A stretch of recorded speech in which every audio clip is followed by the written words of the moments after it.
diciembre. ¿Qué podemos hablar? Muchas cosas con la doctora Robles. Preguntas que nos hacen para que cuando ella esté aquí, nosotros sepamos. Primero, ¿cuáles son las secuelas neurológicas que ya con 2 años de experiencia casuística y estadística podrían ya tipificarse que el coronavirus le ha afectado al sistema nervioso? Una. Y dos, ¿cuáles son los accidentes cerebrovasculares que podrían ser más frecuentes en diciembre por las fechas? Cosas que aparentemente no tienen relación. Los neurólogos lo saben, porque a veces algunas especialidades se pueden ir de vacaciones, otras no. Doctora Ana Robles, la mejor neuróloga del mundo. Adelante, doctora. Bienvenida. Muy buenos días, doctor. De nuevo, un gran honor y un gran placer poder compartir esta tribuna. Es una época muy importante. Yo, como siempre, me encanta porque este programa se parece mucho a mi personalidad. Es impredecible. Yo pensé que íbamos a hablar... Sobre todo fuera del aire. Fuera del aire, sí. Pero la primera pregunta, como todo virus, el coronavirus, hay muchos virus que tienen trofismo, es decir, predilección por el sistema nervioso. El coronavirus, por supuesto, yo lo puedo definir como una caja de sorpresa e incluso compararlo prácticamente como otra enfermedad que en el pasado nosotros le llamábamos la gran imitadora, porque el coronavirus afecta ciertas regiones específicas del cerebro y él me dijo de las secuelas, pero una de las causas o de las consecuencias que provoca el coronavirus de manera inmediata, independientemente de los hallazgos y de los cambios que produce en el sistema respiratorio, es la afectación del sistema nervioso. El coronavirus produce accidentes cerebrovasculares, definitivamente ya ha demostrado que su causa fue el coronavirus. Y provoca accidentes cerebrovasculares tanto del territorio anterior del cerebro o de las carótidas y tanto como del territorio posterior. Produce no solamente trombosis y embolias, así también produce trombosis venosa. Hay casos reportados. El coronavirus no solamente afecta a los vasos del cerebro, también afecta algunas áreas del parénquima cerebral y produce además daño neuronal. Los pacientes y también lesión de los nervios periféricos. Yo escuché una persona que dijo, una persona profesional de la salud que tiene que ver con el cerebro, el coronavirus deja tonto, deja como idiota a las personas, porque a través del tiempo, luego que ocurren y luego que esa persona es, vamos a decir, sobreviviente del coronavirus, si tuvo una complicación del sistema nervioso central, esa persona queda con cierta lentitud en el área del funcionamiento y en el área de la cognición. Y si esa persona tuvo un accidente cerebrovascular de determinada área del cerebro, va a presentar la secuela propia de esa área. ¿Cuál fue la otra pregunta que hizo el doctor? La otra pregunta es, ¿cuáles son los accidentes posibles en tiempos de diciembre? Es decir, bueno, en diciembre. Perdóneme, doctora, Ajá. porque hay algo que es la tercera, y es que mucha gente cuando escucha enfermedades, sobre todo ACV, piensan que no existe la muerte súbita como se describe, que es algo que no existe, pero que de buena pena tú te mueres, que siempre hay una causa que subyace, por ejemplo, un aneurisma que no haya sido diagnosticado en el cerebro. Usted recuerda que mucha gente de la época nuestra dice, ¿cuándo tú naciste? Dice, cuando yo nací mi mamá se murió, sí, porque rompió un aneurisma. Sí. Pero en esa época no había forma de diagnosticar. Y todavía hay un montón de personas que se quedan sin diagnosticar. Esa pregunta como que tiene a mucha gente con ansiedad. Dice, me puedo morir, tengo algo en mi cabeza que me puede producir la muerte. Sí, eso. Pero yo creo que más que eso, los accidentes de tránsito son una causa más frecuente, número uno, y sobre todo en esta época. Pero cuando una persona tiene en su mente que se puede morir, mira, le tengo... Usted y los neurocirujanos han insistido mucho en el casco, en cuidarse, porque ellos tienen que operar, pero ustedes tienen que verlo primero, ¿verdad? Se supone que sí, decía nuestro querido Ney Arias, que hay 3 tipos de traumatismo de cráneo, el leve, el moderado y el severo. El leve lo ven los neurólogos, el moderado lo operan, que son los hematomas estructurales, y el severo se muere en la carretera. Decía Ney Arias, no, yo puedo estar o no de acuerdo con eso, pero era una manera muy jocosa y anecdótica de él transmitir la manera y su experiencia y sus conocimientos. Pues mira, yo creo que desde el primer momento en que nacemos, eso es parte de las características del ser humano. Ya la probabilidad de que no estemos al día siguiente está. En esta época donde termina el año, donde la gente, por la razón que fuera espontánea, fuera porque son las Navidades, hay un exceso de consumo de sustancias y de alcohol, eso aumenta definitivamente la probabilidad de accidentes. Pero no solamente los accidentes de tránsito, hay un fenómeno muy importante y es el uso excesivo de alcohol en esta época. Y generalmente las patologías debidas al uso de alcohol se clasifican en las que son dadas. Lo que produce el alcohol, ya sea un accidente de tránsito, si no es un accidente de tránsito, te puede provocar un síndrome de abstinencia alcohólica. El alcohol además del síndrome de abstinencia, te puede llevar a un cuadro de convulsiones, e incluso el alcohol puede provocarte hasta un accidente cerebrovascular, porque la hemoconcentración, producto del uso excesivo y no controlado del alcohol, podía provocar la predisposición aguda de un accidente. Pero otra de las cosas por la cual vemos en emergencia mucha gente es la intoxicación alcohólica, que es la causa número 1 de visitas actualmente en la emergencia, los 24, 25, 31 y 1 de diciembre. Es la intoxicación alcohólica, cuadro de convulsiones alcohólicas, y los accidentes provocados por alcohol. Sí, pero hay algo también, yo he oído, no sé si será verdad, de gente que para los tratamientos durante la Navidad también, que quizás porque algún medicamento le puede hacer una contraindicación. No, contra la Navidad no.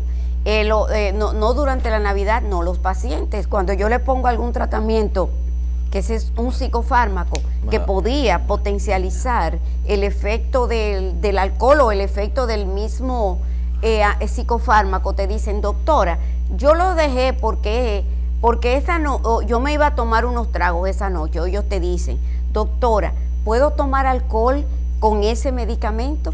Eso no es solo en la época de diciembre. Ahora, la persona que tiene una personalidad o una predisposición para las adicciones, como el alcohol, es una persona que crea muchos trucos para ellos justificar y seguir el consumo. Yo no quiero denaturalizar la participación, pero usted sabe que este tipo de programa a veces produce muchas preguntas de público. Adelante. Y una es no meter a especialistas en un área en áreas que a lo mejor corresponde a otras. Por ejemplo, en el caso de medicamentos, hablar de vencimientos, de medicamentos que vencen, o de el efecto de algunos, por ejemplo, el alcohol y el medicamento, si anula, si multiplica, si potencializa, si disminuye o anula totalmente un medicamento. Es decir, en el caso de los medicamentos que usted maneja, el alcohol no se recomienda en ningún caso, pero en el caso de que se use, ¿qué le produce al paciente si toma alcohol? Ok, depende del tipo de medicamento. Por ejemplo, si es un medicamento que es una benzodiazepina, lo primeramente tenemos que saber qué hace el alcohol en el cerebro. Y el alcohol en el cerebro interfiere con los neurotransmisores. Y hay varios tipos de transmisores, de neurotransmisores, el cual él afecta. Si él afecta el GABA, que es el inhibidor por excelencia, es inhibitorio, y el glutamato, que es el excitatorio, pero también afecta la serotonina, la dopamina y las endorfinas. Pero ¿qué pasa? Cuando te afecta el GABA, el paciente está inhibido y está completamente deprimido, pero luego el paciente entra en un fenómeno, vamos a decir, de autorregulación, y entra en una fase en la cual va a estar aumentada los niveles de glutamato. ¿Qué quiere decir eso? Ahorita el doctor Hassi me va a decir que yo no vine a hablar aquí de neurotransmisores. Cada medicamento tiene un mecanismo y un lugar de acción en el sistema nervioso. Si, por ejemplo, hay antidepresivos como los tricíclicos, que si lo mezclas con alcohol, puedes aumentar el efecto. Pero medicamentos como los anticonvulsivantes, obviamente vas a disminuir el efecto anticonvulsivante. Y por eso los anticonvulsivantes no deben mezclarse con alcohol en la mayoría, y sobre todo los que nosotros llamamos los 4 jinetes del apocalipsis en cuanto a lo que son fármacos anticonvulsivos, que son el fenobarbital, la fenitoína, el ácido valproico y la carbamazepina. Doctora, yo conozco la respuesta, y es la atención a tiempo en accidentes cerebrovasculares. A veces se piensa, y esa es la pregunta, dicen, no, el que hace un ACV tiene 2 caminos: o se muere, y si no se muere, el paciente va a quedar limitado y no hay nada que hacer. Es falso eso. Pero no es así totalmente. No. A veces un ACV, que llega un neurólogo a tiempo, anticoagulante, qué sé yo qué, ¿verdad? Terapia trombolítica que hablamos en este programa, rescate cerebral. Que siga aumentando el área, depende del origen. Realmente es así tan sencillo, como si te dio, te jodiste, y si no, bueno, vas a quedar limitado. No, doctor, porque el accidente cerebrovascular debemos clasificarlos. Los que duran menos de 24 horas y los que duran más de 24 horas. Cuando usted tiene un cuadro neurológico focal, debido a una lesión vascular que tiene menos de 24 horas, se llama crisis isquémica transitoria. Ese déficit neurológico que se te desapareció solo en las primeras 24 horas. Si dura un poquito más de 24 horas, pero se recuperó totalmente, porque ellos pueden evolucionar a la mejoría completa o pueden evolucionar al empeoramiento. Los que evolucionan al empeoramiento, entonces seguimos con la clasificación. Entonces existe incluso un accidente cerebrovascular en el cual tú tienes una recuperación total, pero en una tomografía o en una neuroimagen, en una resonancia magnética, tienes un infarto. Eso se llama infarto con sintomatología transitoria. El paciente no tiene ningún déficit. Espérese, doctor, porque nosotros no podemos tratar imágenes. Nosotros tratamos pacientes. Entonces, los accidentes cerebrovasculares que duran más de 24 horas, los clasificamos, los que son de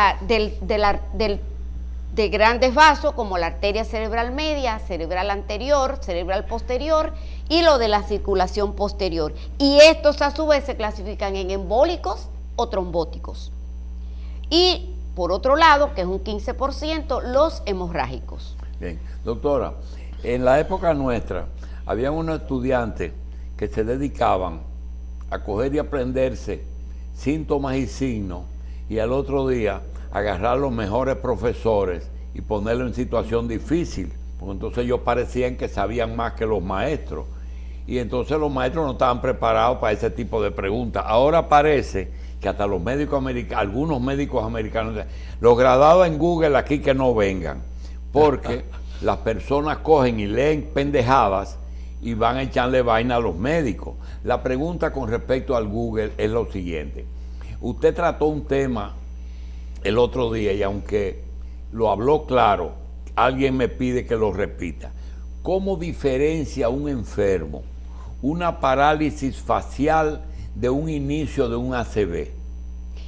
Porque hay dos tipos de parálisis faciales. Una parálisis facial central y una parálisis facial periférica. Las características son que la parálisis facial periférica, la que le dice que ocurre generalmente por cambios bruscos de temperatura, esa parálisis generalmente se acompaña con signos de dificultad para cerrar el ojo, sobre todo porque afecta la parte oftálmica, la parte superior del nervio.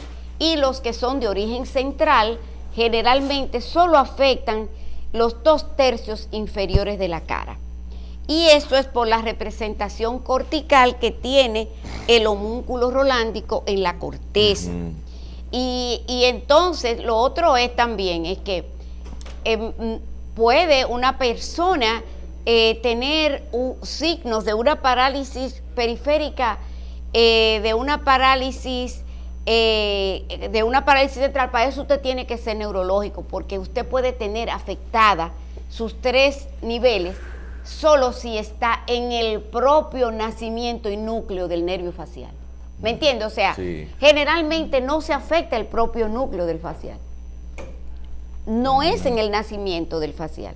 Si es en el nacimiento del nervio facial, el núcleo del facial, a nivel del puente, entonces es una parálisis facial central también. Sí. Doctora, hay gente que asocia esos eventos de semiparálisis o parálisis de un lado de la cara con espasmos, creo que es así, que con cambios bruscos de temperatura, que siempre dicen de que no te metas a la nevera después de salir a planchar cosas.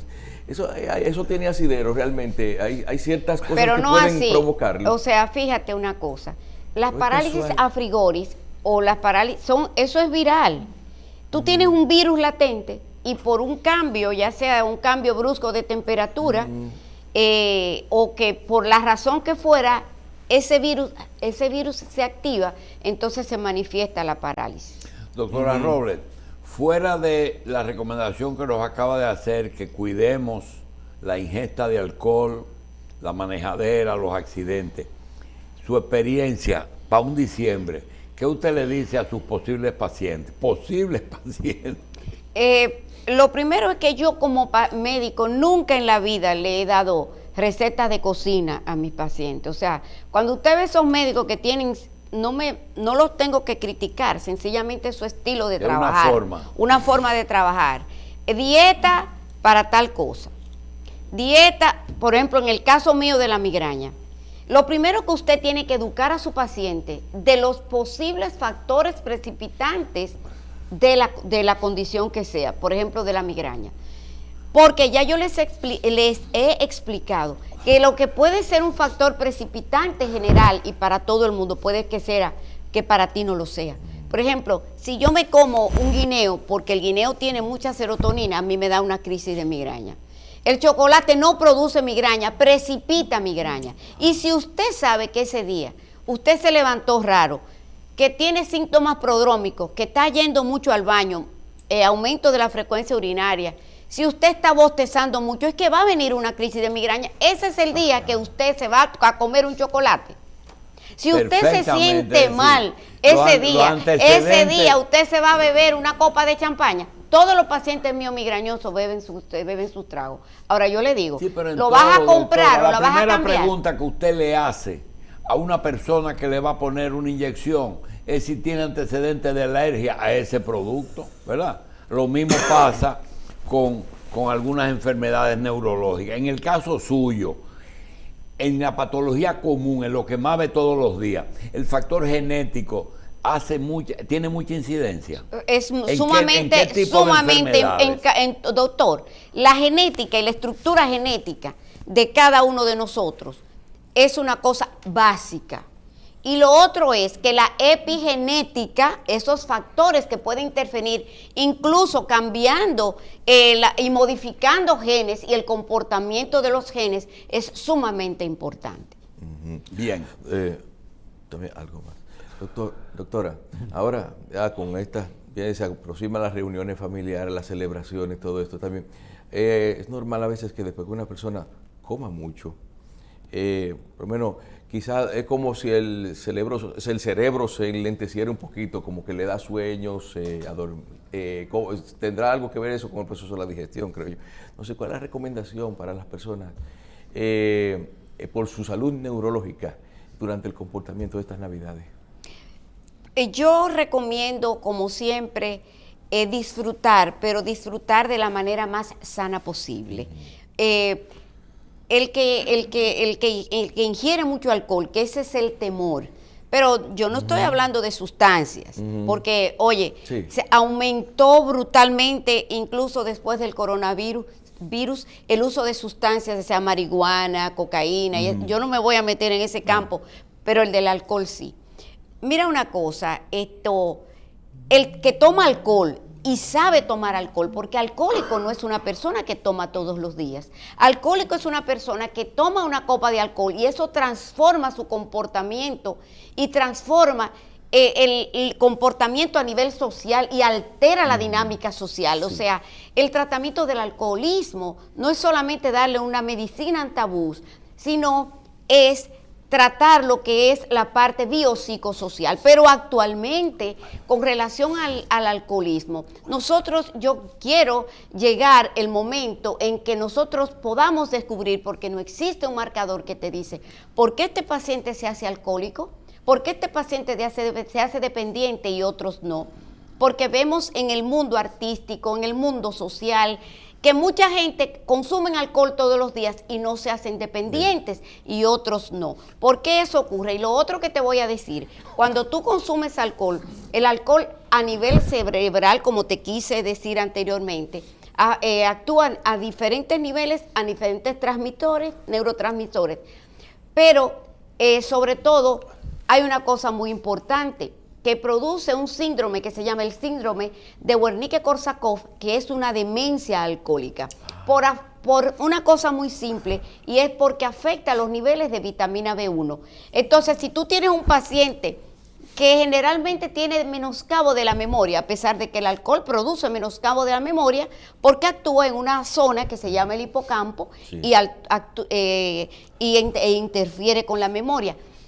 Yo me recuerdo cuando yo estaba casada, que yo le decía a mi esposo, tómate una dosis de vitamina B1 antes de tomarte unos tragos. Entonces él tenía, porque lo que produce es cuando hay ese intercambio del alcohol, que es una sustancia tóxica muy hidrosoluble, es el intercambio a nivel celular. Entonces se afectan esos niveles de B1 y depleta y producen unas lesiones a nivel cerebral que se llaman mielinolisis pontina central. Sí. Y cuando vas a la emergencia, en muchos lugares deciden, pregúntale al doctor Jacín, ponerle una dextrosa en agua. Eso es para matar ese paciente. Bien.